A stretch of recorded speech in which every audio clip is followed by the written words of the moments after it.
দেওনাপুর ও সুসপাড়া সার্বজনীন দুর্গোৎসব কমিটির পক্ষ থেকে সকল গ্রামবাসীকে জানাই শুভ শারদিয়া। বলছি এই মানুষটা কইছিল যে হাততালি দিতে টাকা লাগে না, লাগে কি লাগে?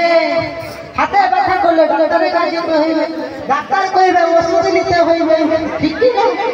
এবার ডাক্তার ওষুধ দিলে তো চাইবে, চাইবে তো, চাইবে তো।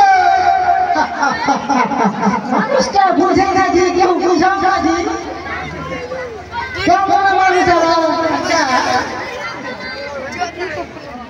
আজকে এই কমিটির পক্ষ থেকে আমাদের এই পাড়া বাজারে নৃত্যের একটা অনুষ্ঠান রাখা হয়েছে।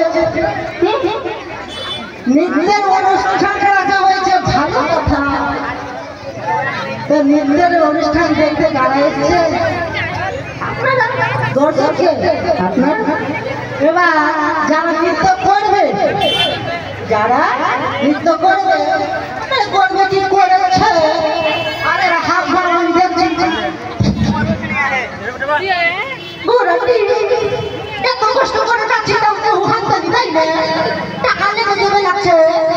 আরে টাকা খরচ হোক না ভাই, এই দিনটা আর আসবে না। আমরা এখানে আছি, এই মুহূর্তটাকে উপভোগ করতে হবে আমাদের, ঠিক না? আমাদেরকে উপভোগ করতে হবে।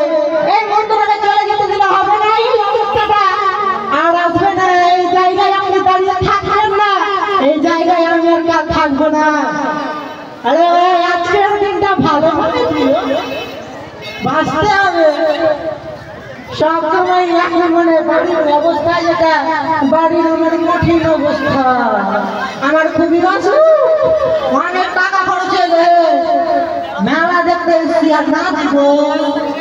আরে ভাই মেলা দেখতে এসেছেন, মেলা তো দেখতে এসেছেন, নাচ দেখতে এসেছেন, তাহলে কিসের লজ্জা? আরে বাজার টাকা খরচ হোক না, টাকা খরচ করা হবে। একদিন হাততালি দিব 100 টাকা, 200 টাকা, 300 টাকা। আর ডাক্তারের 1000 টাকা লোক, ওষুধ টাকা লাগবে 500 টাকা, 1500 টাকা। 1500 টাকা খরচ হলে কিন্তু আমি যে দিলাম পরবর্তীতে আর পারবো দিতে? এই সময়টা আর আসবে? আসবে কি? আরে ভাই খুলবে দিও यार। তো চলো আবার তার জন্য জোর করে হাততালি হোক। কি ব্যাপার, ঘুমটুম আসছে নাকি? ঘুম আসছে কি? ঘুম আসছে? হাততালি দিলে এত লজ্জা লাগছে?